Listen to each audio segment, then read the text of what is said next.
No, no, no, aquí, aquí. Eso es. Ya, ponte las...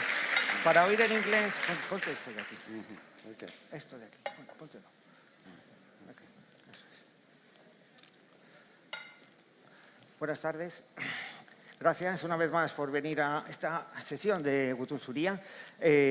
Como sabéis, hoy tenemos tres invitados. Baskin Sehu, Teodor Kalifatides, Jun Palahiri entrará con un vídeo.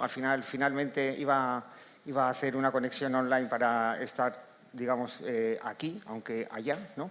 Pero bueno, compromisos de ultimísima hora, vaya, no ha podido ser, pero sí que nos ha mandado un vídeo, le hemos hecho unas preguntas y lo veremos después de haber presentado a nuestros invitados. Bueno, un poco el planteamiento de esta tarde es que el mundo de la traducción es también el mundo de las personas. En cada uno de nosotros la experiencia de que confluyan varias lenguas es cada vez más normal, más corriente. Todos sabemos que cuando hablamos en una lengua manejamos los brazos, las manos y los gestos de una manera. Cuando intentamos escribir en esa otra lengua que no es la lengua materna, tenemos esa dificultad que a veces superamos, otras veces no. Somos distintos cuando hablamos en lenguas distintas y cuando intentamos escribir en lenguas distintas, que es bien difícil, por cierto. Entonces, esos fenómenos de traducción no se traducen, de esos mundos traducidos, ¿no? O en continuo proceso de traducción, no solo se dan entre libros, no solo se dan en películas, no solo se dan en otros soportes, en los que sean, sino que se dan en la experiencia de la humanidad, ¿no? La humanidad es una humanidad traducida y siempre lo ha sido, y desde hace miles y miles de años ha sido un constante proceso de traducción.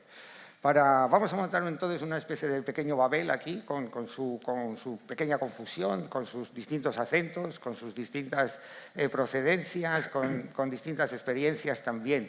Iba a presentar a Jun Palahiri, perdón, que fue ganadora del Pulitzer con 34 años por un libro de cuentos que se titulaba El intérprete del dolor. Es de familia bengalí, lo cual quiere decir que su lengua materna es el bengalí, pero ella nació en Londres y se crió en Estados Unidos y su lengua, digamos, de educación ha sido el inglés. En un cierto momento de su vida fue a hacer el doctorado a Italia. Empezó a enamorarse del sonido del italiano, sonido tan importante, ¿no? Y fue aprendiéndolo hasta que decidió cambiar de identidad, y lo de cambiar de identidad es literal, y empezar no solo a hablar en italiano, con todas sus dificultades que ella muy bien explica en su libro En otras palabras, sino también a empezar a escribir en inglés y, de hecho, a partir de cierto momento, a partir de En otras palabras, a partir de ese pequeño ensayo, empezó a escribir toda su obra literaria en italiano, aún viviendo en Estados Unidos. Bien, esto por una parte. Tenemos a Teodor Kalifatides, que es otro ejemplo de ese cruce inagotable, ¿no? de lenguas. Él salió de su país, de Grecia, en 1965. Se fue a Estocolmo, como él dice, como tantos otros griegos, y más en concreto de la zona, región en la que él vivía, aunque él ya vivía en Atenas, en aquel momento cuando salió. Aprendió tan pronto como pudo y tan bien como pudo, también esto es una cita literal, el sueco, y empezó a publicar en sueco.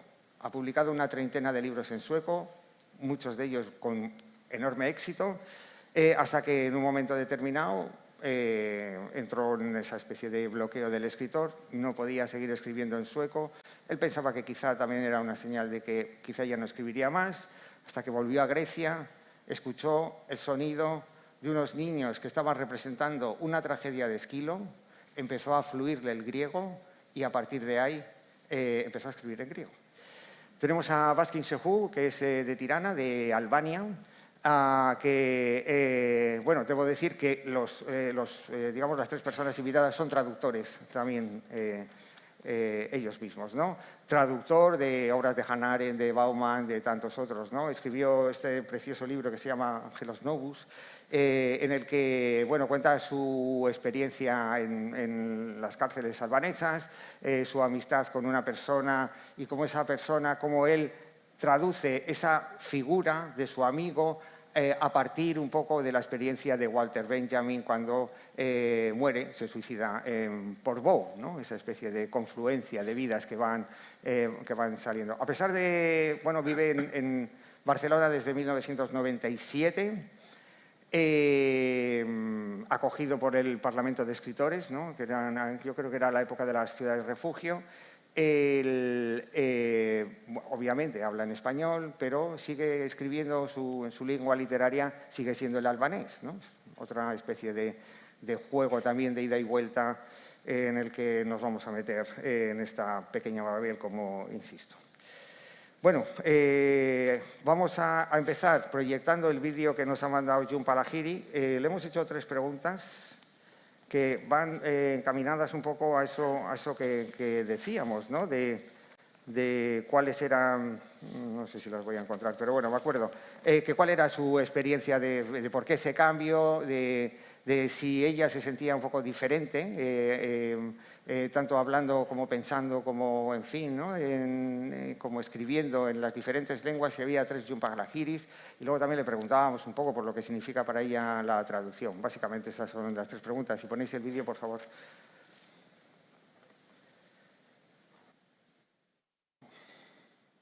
Well, I mean, I think it's really about building a relationship. Yo creo que se trata sobre todo de la relación con el otro, ¿no? Con el otro idioma, en este caso, que te das cuenta que eres tú mismo. Es una manera de convertirte en el otro.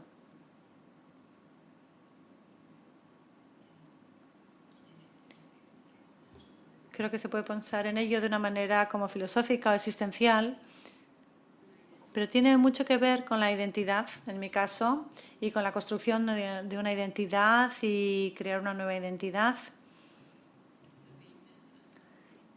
La vaguedad de una identidad para muchos de nosotros no es algo preciso, y el idioma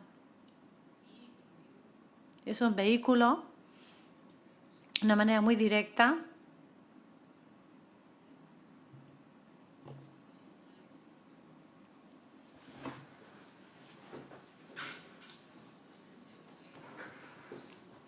una manera muy completa de experimentar esta sensación de convertirte en otra persona.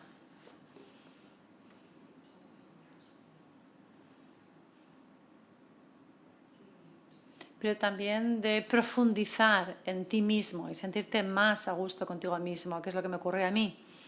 Es una búsqueda de identidad, es una búsqueda de tus raíces.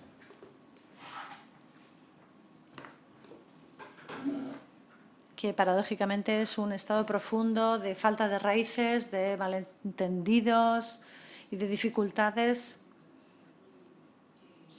En la fase inicial, que yo describo en otras palabras, oltre parole,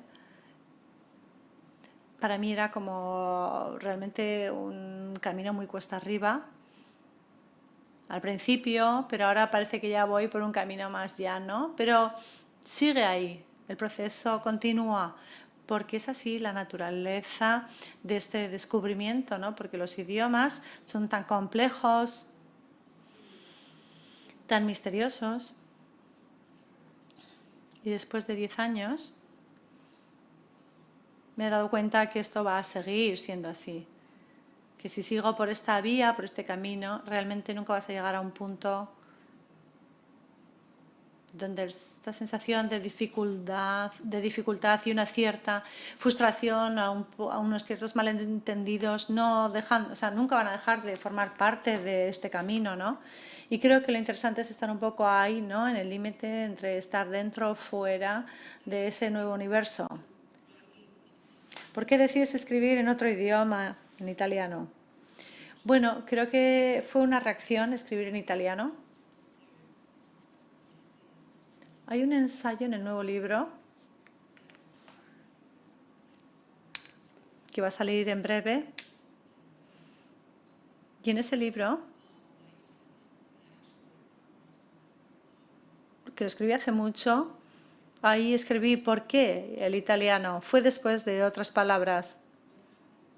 Y me preguntaba qué ocurría cuando un escritor quiere emigrar. Y en mi caso, un escritor ya con obra en otro idioma. Porque algunos escritores simplemente se van a otro idioma para descubrir su creatividad, para descubrir su voz. Pero en mi caso, yo ya tenía una obra en inglés y luego pasé a otro idioma. Y ahí las cosas cambian. Porque todo el proceso de aprender un idioma, ir a clases, hablar cada vez mejor, es algo que se suele ver como algo genial, muy bueno, qué bien, al ánimo, qué bien que lo estás haciendo. Pero luego escribir es un paso muy radical. Y al escribir, al decidir escribir en italiano, es cuando más que nunca me sentí como alguien ajeno a ello. Y más que nunca también como que estaba cruzando una frontera, un límite que no tenía que atravesar. Y lo notaba por lo que me decía la gente, por lo que yo sentía. Me decían, estás loca, no deberías hacer eso, es una idea muy mala, no te lo recomiendo. Y sobre todo mucha gente precisamente de habla inglesa le preocupaba mucho y se quedaron perplejos por este experimento mío de escribir en italiano. En Italia yo creo que la gente más bien le parecía curioso.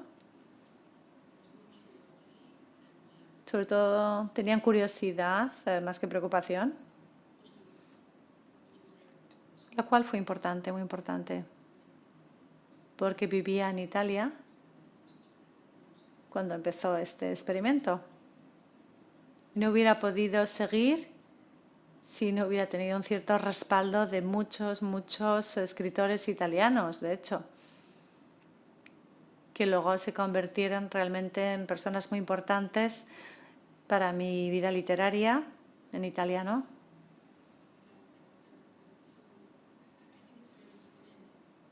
Pero creo que es algo que te desorienta, que a la gente le desorienta mucho. La gente se hace muchas preguntas, no lo ve claro. Y yo era consciente de ello. Y cuanto más la gente lo veía poco claro o se decepcionaba, más quería intentarlo. Estáis diciendo que esto es una muy mala idea, que no tengo que hacerlo, que esto es el final de mi carrera literaria, etcétera, ¿no? Oía estas cosas. Pero yo decía, ¿para mí qué es importante? Para mí lo que es importante es mantener la inspiración,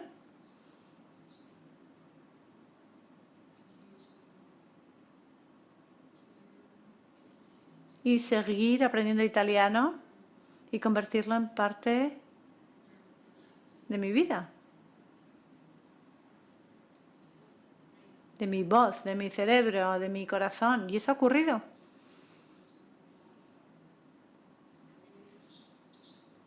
Pero realmente tuve que cerrar la puerta y dejar de escuchar a muchas voces que realmente eran muy destructivas.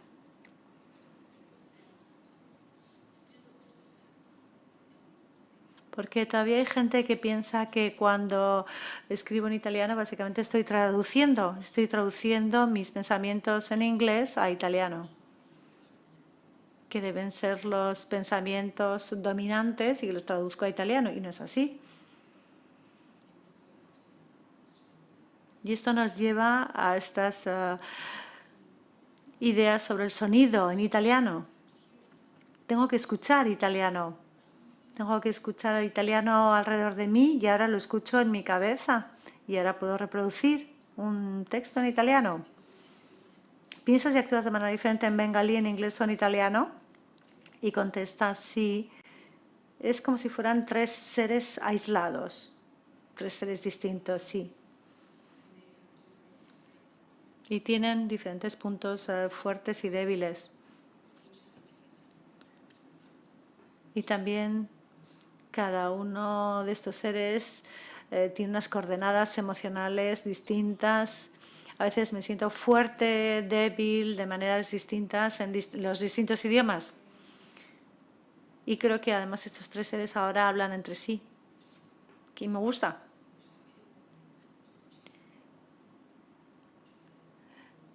También eres traductora. ¿Qué valor le das a la traducción?, le preguntan. Bueno, creo que es parte de la traducción, cambiar el formato un poco. Es una transformación radical y puede ser a veces un poco violenta, dolorosa y milagrosa. A veces es un castigo, pero también puede ser toda una salvación, o ambas.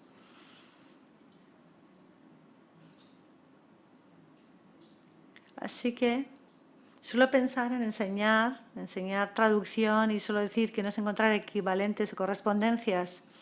Es algo que va más allá, es más dinámico y más creativo. Es un acto mucho más creativo que todo eso. Y a Gutunsuría, los dos. Bueno, vamos a seguir un poco el hilo de la intervención de Junpan. Theodor, tú ¿qué relación tienes con el sueco? Es decir, tanto desde el punto de vista cotidiano como escritor. Ella dice, bueno, hay veces que me siento un outsider, que me siento un poco extranjero quizá, otras veces me da la sensación de que estoy en mi casa. ¿Cuál es su...? Can you speak in English to me, please? Okay, don't you... Yeah, but it does not work very well. This, What are your feelings about the Swedish as a language, your daily language, and also as a writer? Do you feel, as Jhumpa Lahiri said, an outsider? Sometimes you feel identified with Swedish?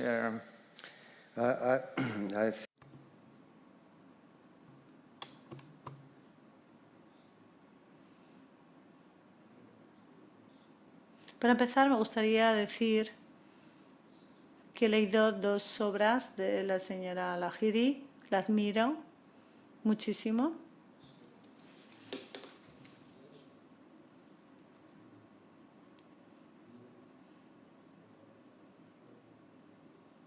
Pero estamos en unas situaciones realmente muy distintas, ella y yo. Yo dejé mi país porque me obligaron a hacerlo. Porque no encontraba trabajo, no podía estudiar, no podía hacer nada. Mi vida estaba acabada en Grecia. Entonces tuve que dejar mi país y trasladarme a Suecia. A veces me preguntan ¿por qué a Suecia? Y la respuesta es muy sencilla, porque entonces, en el 64, Suecia era el único país de Europa que aceptaba a trabajadores migrantes. No podías ir a Estados Unidos, necesitabas un visado que nunca te iban a dar. Australia estaba cerrado, Alemania también. El único lugar en Europa donde uno podía ir como trabajador emigrante era Suecia. Así que no elegí. Suecia era el único que nos acogía. Y cuando fui a Suecia,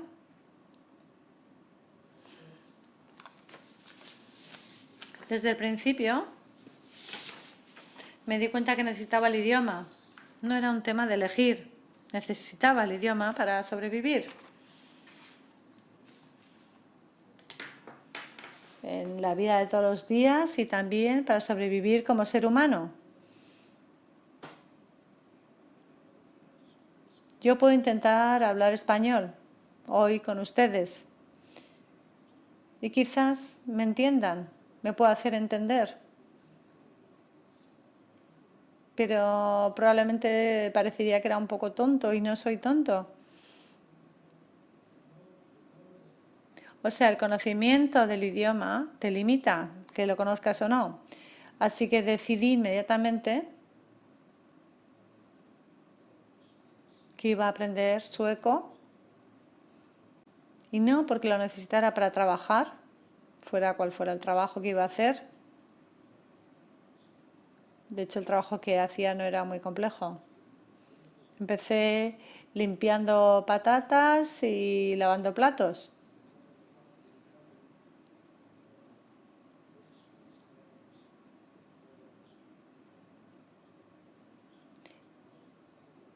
De hecho, teníamos como un mini lenguaje que era sí, no y vete a la porra.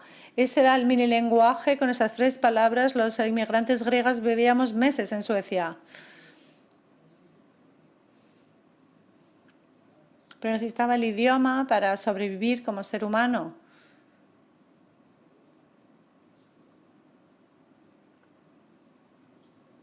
Quería que me entendieran. No solamente para la persona que me daba trabajo, sino también para cuando me enamorara de una chica. Probablemente sería sueca. Y eso ocurrió, de hecho. ¿Y qué dices?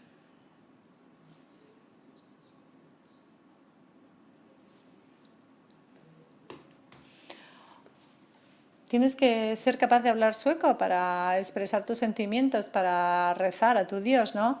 Entonces, para mí no fue un experimento, era una necesidad.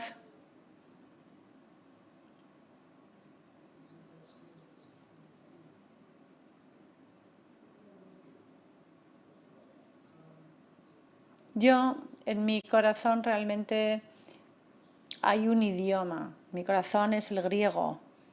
Mi corazón late en griego. Aquí, arriba, bueno, ahí hay mucho sueco. Pero es como de la nariz para arriba. Y puedo vivir con ello.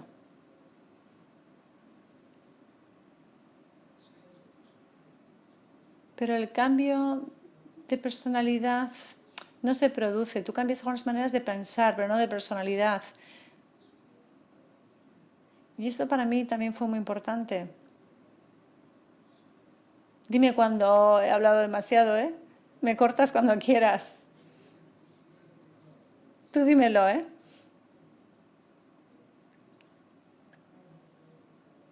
Yo abandoné un país donde todo era una mentira.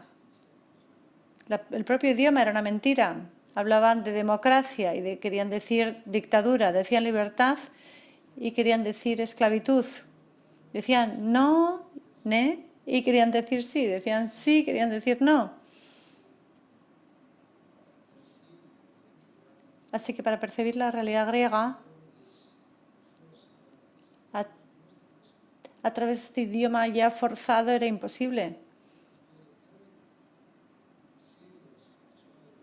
Para mí fue una gran alegría encontrar un idioma como el sueco,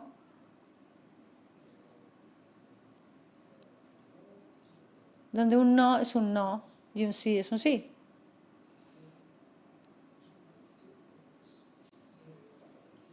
Y no muchas veces ocurre esto. Muchas veces utilizamos el idioma más bien para engañar a la gente, no para contar la verdad. Así ocurre en la práctica, pero en sueco me di cuenta que no es así. Ellos lo que dicen es lo que quieren decir. Dicen lo que quieren decir. Y solo dicen lo que quieren decir. Así que para mí fue un alivio encontrar un idioma así, para intentar expresarme en ese idioma. ¿Cómo empecé a escribir?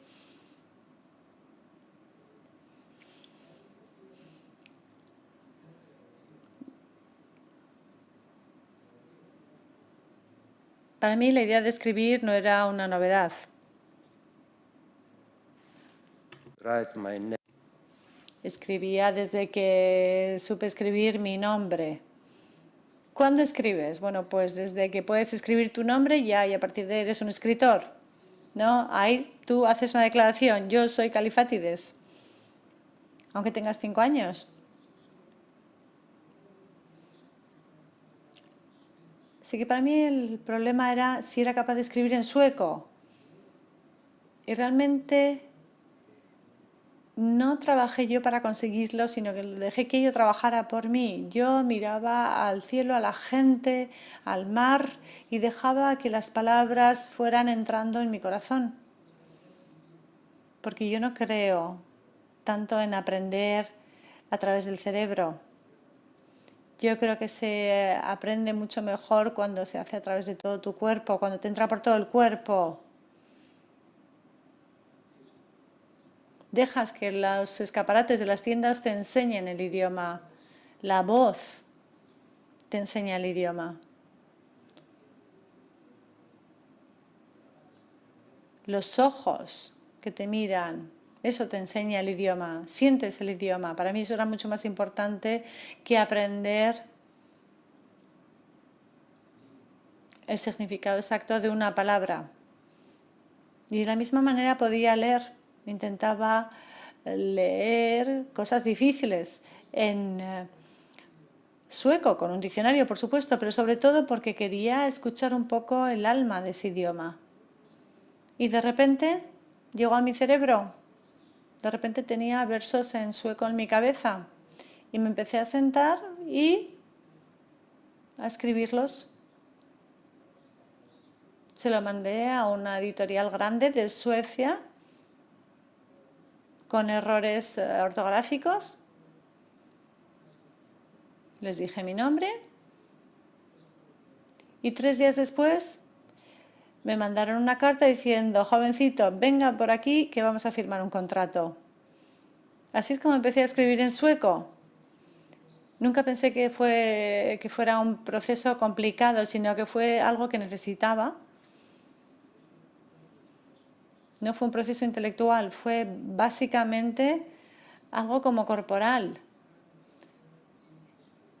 Me metí en el idioma sueco y aprenderlo ocupaba mi alma y así se hizo. Las lenguas de catalán, del español, de inglés, de las que me acuerdo ahora, ¿no? Al albanés.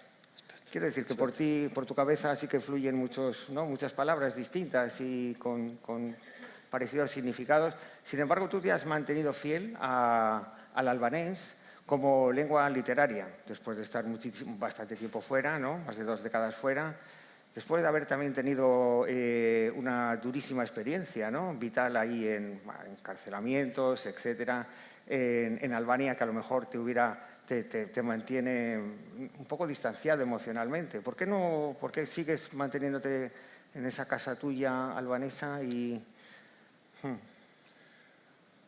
Bueno, he escogido mantener ese idioma, el idioma materno, porque en ese idioma puedo escribir mejor. Yo puedo escribir en castellano o en inglés o en francés, puedo escribir un artículo de periódico o algún ensayo, lo que es, digamos, cosas en clave analítica. Pero para hacer literatura se empobrecería el idioma y bajaría el nivel. O sea, hubiera tenido más lectores. Pero yo cuando escribo no pienso en los lectores, pienso después, cuando el libro está publicado. Cuando escribo no pienso en los lectores por 2 razones. Uno, para respeto hacia mí mismo como autor, y segundo, lo que puede parecer paradoja, por respeto a los lectores futuros. Bueno, a veces la verdad tiene el aspecto de la apariencia de paradoja.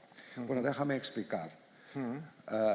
Respecto hacia mí mismo, es que yo no escribo cuando me pongo a escribir, no escribo para que guste a los demás, ya no sé quiénes. Sería traicionarme a mí mismo si escritor. Yo quiero escribir o intento escribir lo que me sale, digamos, llamamos como sea, alma o psiquis o digamos, o tripas o el cuerpo, como dijo todo, o el ser, si hablamos con Heidegger. O sea, ser fiel a eso. pero, y por otra parte, respecto hacia los lectores. ¿Por qué digo eso? Porque la escritura, escribir literatura es un acto arrogante, es muy arrogante. No es como hacer periodismo, no es como hacer ciencia, que son cosas que tienen una utilidad. ¿Y la literatura qué utilidad tiene? Bueno, los dos padres fundadores de la metafísica, Platón y Aristóteles, decían que no sirve para nada. En eso coincidían. Luego daban dos respuestas diferentes. Platón decía que, ya que no sirve para nada, fuera de la ciudad, los poetas y los artistas. Y Aristóteles decía que no sirve para nada y por eso es un valor en sí mismo. Y es el más grande valor, la cosa más valiosa, según Aristóteles. Entonces, si tú escribes, no sabes si tendrá valor o no, no estás seguro. Yo creo que un escritor que es serio hacia la literatura no está seguro, nunca está seguro. Tiene altos y bajos, a veces dice que bien lo he hecho, a veces dice que, bueno, ¿qué estoy haciendo? Pero no puede uno ponerse ahí y pensar que, bueno, ahora estoy haciendo la cosa más valiosa que existe. O, para ir lo que dice Nietzsche, que según Nietzsche, el arte es la justificación de la existencia del universo. ¿Puede uno pensar que ahora yo estoy justificando la existencia del universo? Por eso digo que es muy arrogante escribir literatura. O sea, por eso digo que es un respeto hacia los lectores, no pensar en ellos cuando escribo. Te quería preguntar también, Pasquin, ahora voy contigo, Teodor, si cuando tú vas a Tirana, porque sé que vas con frecuencia, ¿no? Si después de vez en cuando, si después de tanto tiempo fuera de Albania, tú te encuentras otro albanés, quiero decir, que tu lengua está traducida, o sea, ha cambiado, ¿no? Ha cambiado seguramente con la historia de tu país, ha cambiado con la evolución de las, no sé, de las tecnologías, con la vida de la gente. Es decir, si tu albanés es el mismo albanés que te encuentras en las calles de Tirana. No, pero nunca ha estado el albanés que se encontraba en las calles, ni cuando estaba viviendo ahí. Depende de qué modalidad lingüística tienes. Entonces, eso no está cercano a lo de las calles, digamos. Y más tiene que ver con la tradición literaria. Y la tradición oral también, la tradición de la literatura oral. Pero los idiomas del exilio han influido en mi escritura en albanés, pero de manera distinta. Yo entre 92 y 95 he vivido a Budapest. Y al principio no entendía nada de húngaro, que es un idioma muy diferente. Era solo sonidos, pero es muy musical. Eso influencia para que yo hiciera eso de, digamos, en la musicalidad de la escritura. Y el castellano, que vivo aquí desde el 95, digamos, en Barcelona, y el castellano es el primer idioma que yo he aprendido siendo escritor. Los otros idiomas, mi idioma materno y otros idiomas que he aprendido, extranjeros, lo he aprendido cuando era un niño. Es el primer idioma que he aprendido siendo escritor, el castellano, o sea que va creciendo un idioma dentro de mí, desde las estructuras más sencillas hasta las más complejas, y en ese proceso uno percibe eso, la creación de la complejidad. Y eso yo creo que ha hecho mi palabra literaria más diáfana, y eso lo pienso no solo yo, lo piensan también mis traductores de albanés. Le quería preguntar a Teodor, más o menos en la misma línea, porque él, bueno, su paso al griego después como... it's okay. ¿Me escucha la traducción, Teodor? No. In this year is English, and that is so sorry. Yes, what did you say? Yeah, I wanted to ask you if when you came back to Greece, Cuando volviste a Grecia, ¿encontró una Grecia distinta?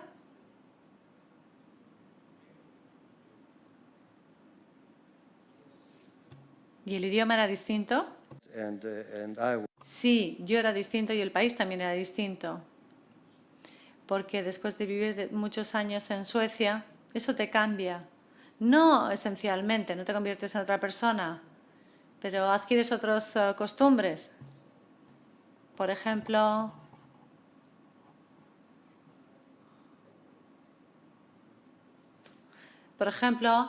vas a comprar algo y vas y sacas un número, ¿no? Para quién es el último. En Grecia no se hace eso. No vas y coges número.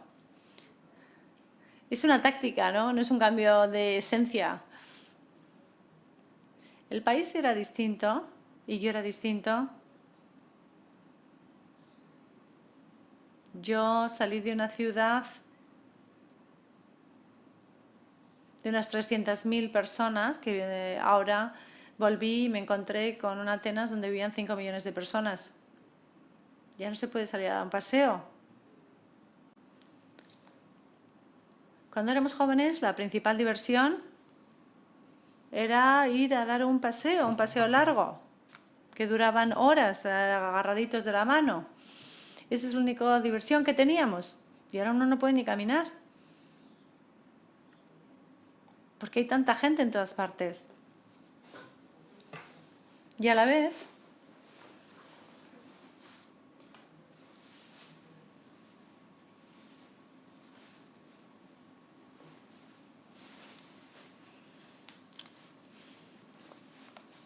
muchas veces me he visto obligado a responder a esta pregunta. ¿Cómo puedes escribir en otro idioma?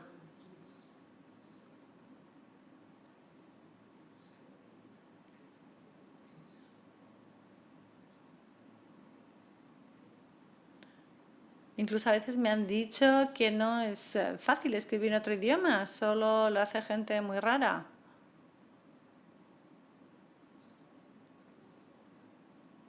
Porque el idioma no es solo el idioma, tiene luego distintos significados. Y en este momento me interesa más pensar que escribir de una manera muy elegante o preciosa. Me preocupa más lo que quiero decir y menos cómo. Eso llegará. Si lo que tengo que decir tiene calidad, saldrá por escrito. No lo hago al revés. Empiezo con la idea. Empiezo por ¿qué quieres decir? Teodorito, ¿qué quieres decirle al mundo? Pues lo digo.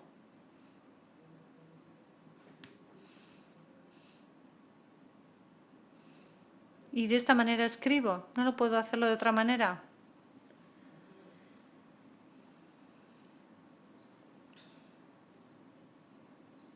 Tú has hablado de Platón y Aristóteles. Todos conocemos la historia, ¿no? De la cueva, que era un espejismo, etc.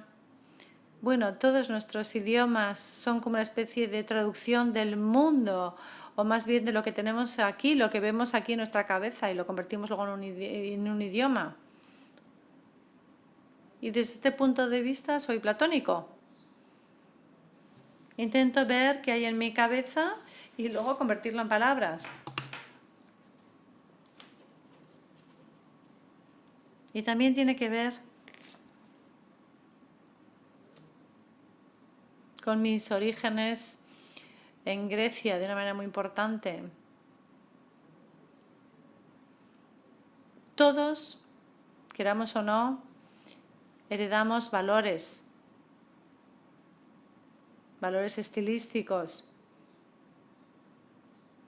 A unas personas les gustan las cosas sencillas, otras las complejas, la simplicidad del idioma, la complejidad. Y la parte de Grecia de donde yo procedo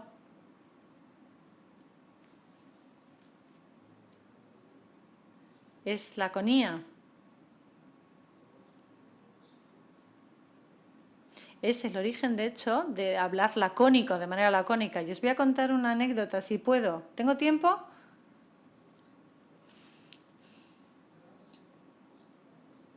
Los antiguos espartanos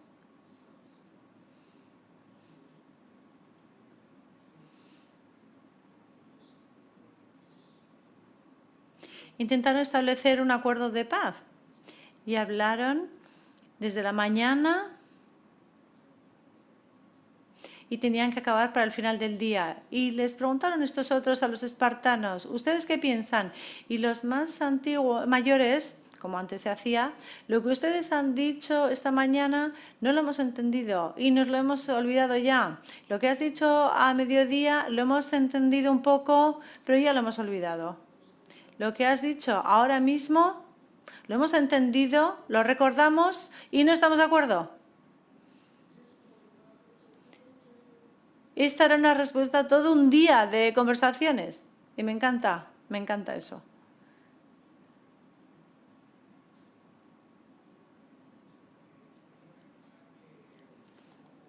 Casi obligada por el contexto, por vuestra labor como traductores, quiero decir, como ¿no? Personas que ponen unas palabras escritas en una lengua, en otra distinta. En tu caso, que yo sepa, has traducido a Hannah Arendt, a Bauman, no sé si has traducido a algún autor literario también, pues los dos anteriores son filósofos, sí, perdona, sí, ahora me explicarás. Y en el caso de Theodor Kalifatides, que yo sepa, ha traducido al sueco a Karantzakis, ¿no? Al poeta, y del sueco al griego a Strindberg y a Bergman. Creo que es así. Baskin, cuéntanos un poco cómo abordas tú esta cuestión de la traducción, incluso de la traducción literaria, ¿no? dentro de una lengua al albanés. Sí, yo empecé a traducir en 94, primero filosofía, ciencias políticas, humanidades y menos literatura. Ahora más traducción literaria y menos la otra. Eso es por circunstancias externas, no es por una elección mía. Y bueno, el problema en cada uno de esos dominios es diferente. En el dominio de lo analítico, digamos, que es filosofía y ciencias, etc., el problema era de terminología. Era de terminología porque esos autores no existían o estaban toda la filosofía y las humanidades y las ciencias políticas y sociales desde mediados del siglo XIX hasta ahora estaban prohibidas en Albania y muy poco de lo clásico. O sea que faltaba la terminología y también la modalidad del discurso. O sea, ahí residía la dificultad y tenía que inventarlo. Y no siempre sería purismo, a veces había que trasladar la palabra. Por ejemplo, estaba traduciendo un libro de filosofía de ciencias y había la palabra proposición. Él era era un científico norteamericano, pero que pertenecía a la Escuela de Filosofía Analítica Anglosajona.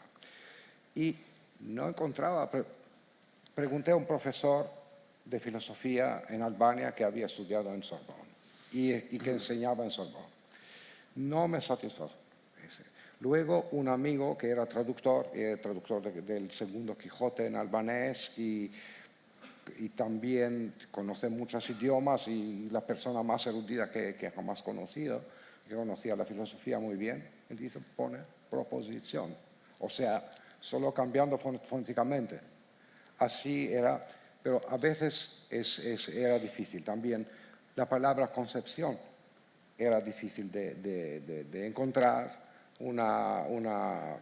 porque concepción es la cosa, pero es también la manera de concebir algo. Y en Albania hay dos palabras distintas, o tienen que ser dos palabras distintas, una de las cuales yo tendría que inventarla. Bueno, para dar algunos ejemplos. Luego, en la traducción literaria es otra cosa, el problema para mí lo más importante es traducir el estilo del autor. O sea, no simplemente dar el sentido de la frase, que es la unidad, digamos, semántica, creo yo, en la traducción, sino también el estilo del autor. Y no caer en lo de trasladar mi estilo como lo habría escrito yo, como lo hubiera escrito yo. Por suerte yo domino varias modalidades de varios registros literarios y así que puedo adaptarme a diferentes autores. Lo digo sin falsa modestia. Y bueno, he tenido, por ejemplo, traducir, que es el más difícil, lo he traducido entre enero y febrero, Henry James, A Turn of the Screw, que es tremendo, es tremendo, es como modelo de la dificultad lingüística, digamos. Y bueno, bueno, aparte de eso que he mencionado, de traducir el estilo y no caer en el manierismos, la otra cosa en la traducción literaria es esto, que lo hagas como si fuera, pero también para cualquier traducción, como que suena como si hubiera escrito en albanés. Si el original hubiera sido albanés. Eso es el objetivo que yo intento llegar. Difícil, ¿no? Difícil. Bueno, no sé, es más fácil que la escritura. Ya. La escritura es ir como estar en el desierto y caminar solo. El desierto es la página blanca, la tortura de cada mañana. Y estoy feliz cuando digo que mañana no voy a escribir. Mientras que cuando estás traduciendo, atraviesas un desierto, pero tienes un amigo que te lleva por la mano, que es el autor. Muy bien, muy bonito. Theodore, would you explain us your experience as a translator? Cuéntanos tu experiencia como traductor. Sí. Es muy difícil traducir, porque depende de tantas cosas. No es igual traducir una novela, es totalmente distinto traducir una obra de teatro. He hecho ambas cosas. You cannot say that. Luego te viene un actor y te dice, pero eso no se puede decir. Y yo digo, no, no lo digo yo, lo dice Steinberg. Y entonces ellos te dicen, no, no se puede decir. Te dicen, no, aunque lo diga el autor, no podemos decir esto así, lo tenemos que decir de esta otra manera, hay que cambiar esto. Esto hay que decirlo de esta manera. Así que es muy difícil.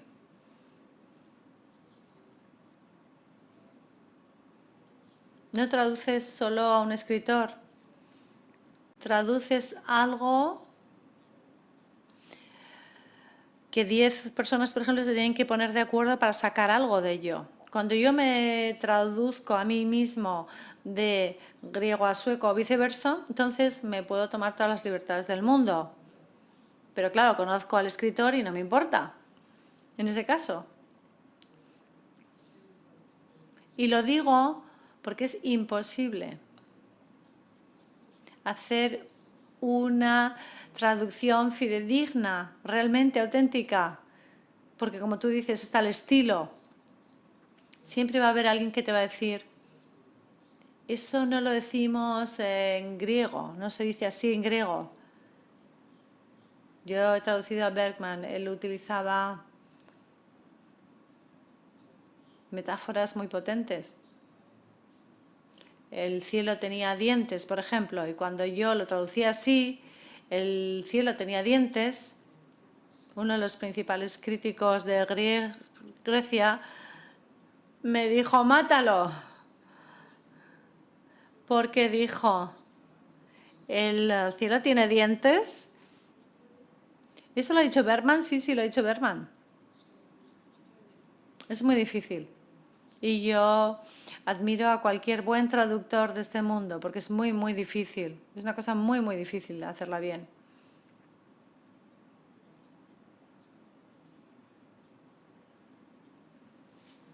Animaos.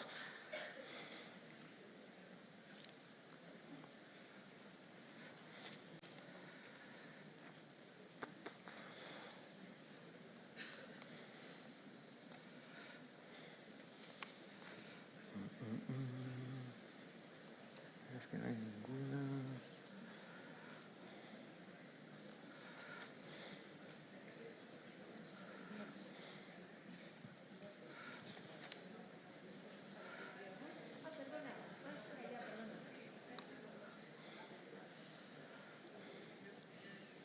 Hola, buenas tardes y quiero agradecer a ambos autores y traductores que hayan venido al Gutun Suria. Y tomando un poco el tema de la traducción, quería preguntarles a ambos qué es más satisfactorio, bueno, difícil ya han dicho lo que es, pero qué es más satisfactorio a veces para ellos, el escribir sus propias obras o el hacer una traducción que ellos han considerado que al final era muy fiel al autor en lo que quería decir y en cómo quería decir y en la lengua en la que se estaba diciendo. Baskin.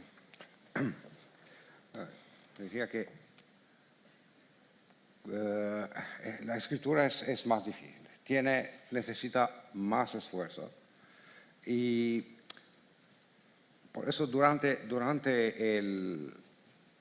gran parte del tiempo que escribes, yo por lo menos que escribo, no disfruto de lo que hago. Hay solo algunos momentos, o cuando termino la obra y considero que está lograda, o cuando pasa algún tiempo y sigo pensando que está lograda, lo que pasa con una pequeña, la menor parte, no la gran parte de mis obras. Yo ahora creo que gran parte de los que he escrito no vale.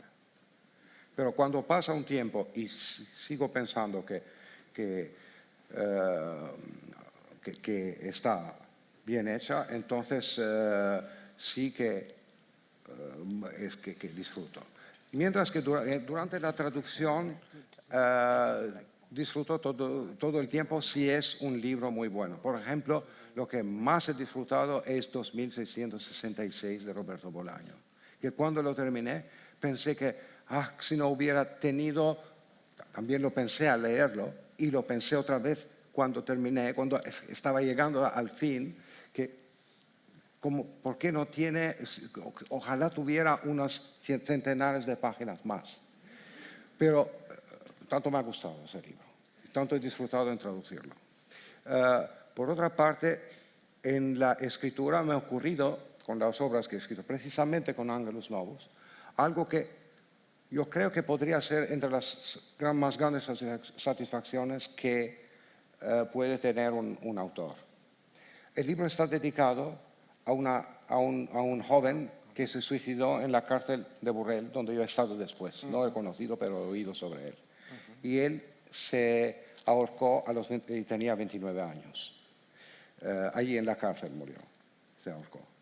Y cuando un día me escribe una señora albanesa desde Birmingham y decía que soy la hermana pequeña de esa persona. Y tú has escrito un libro sobre él, te lo agradezco, etc. Yo le dije, bueno, yo he tenido algunas cosas, libro de ficción, no he hecho su biografía, pero he cogido algo de su... Es el punto de salida. Me pidió que le enviara el libro, se lo envié y me dijo que has resucitado a nuestro hermano, me dijo.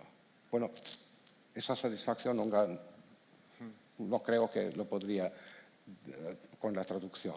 Ya. Theodor?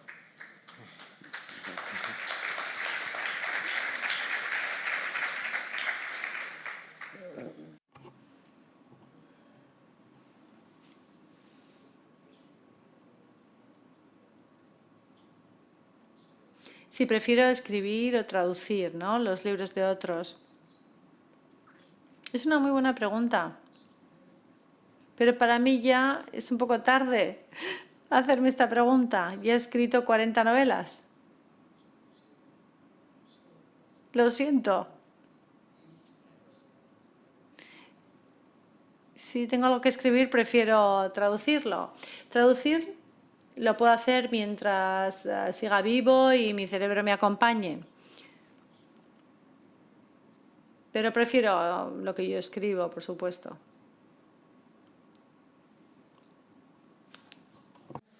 Bueno, gracias por la conversación y a ver si veis vosotros que traducir es como viajar en el mundo interno de otra persona y cuando escribís lo hacéis el viaje al revés, ¿no?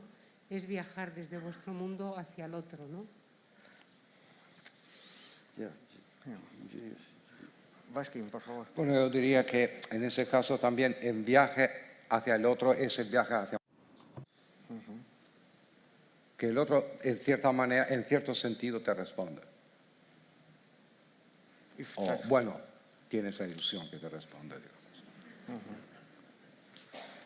If a translation is something like a travel or a trip to the heart of another person.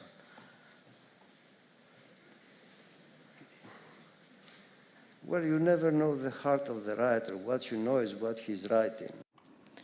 Tú sabes lo que escribe otro escritor y tú traduces eso. Si pone su corazón en lo que escribe, entonces yo creo que eso se plasma en la traducción. Pero yo creo que un traductor no tiene que intentar mejorar los libros que traduce, porque al fin y al cabo un traductor no es un escritor.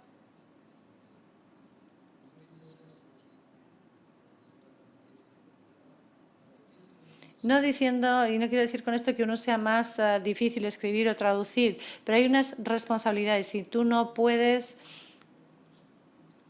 eliminar las responsabilidades ni del traductor ni tampoco las del escritor.